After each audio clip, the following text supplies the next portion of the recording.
आज आपण fruit custard बनवणार आहोत। त्याच्यासाठी मी 2 कप फुल क्रीम दूध घेतलेलं आहे। आता हे गरम करायला ठेवूया। फ्रूट कस्टर्ड बनवण्यासाठी 2 टेबलस्पून मी कस्टर्ड पावडर घेतलेली आहे। ही आपल्याला बाजारामध्ये अगदी सहज उपलब्ध होते।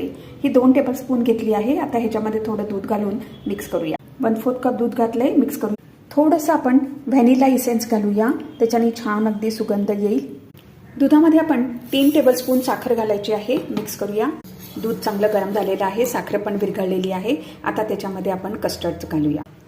कस्टर्ड आपण हळूहळू घालायचं आहे आणि मिक्स करत जायचं आहे। हे मंद विस्तवावरती आपण शिजवून घ्यायचं आहे। ते लगेच घट्ट व्हायला लागतं। आता कस्टर्ड चांगलं शिजलं आहे, विस्तव बंद करूया आणि हे आपण पूर्ण थंड होऊन द्यायचं आहे।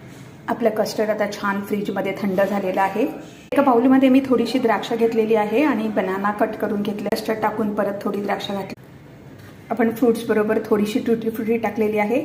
जर आपण पाहिजे तर ड्राय फ्रूट्स पण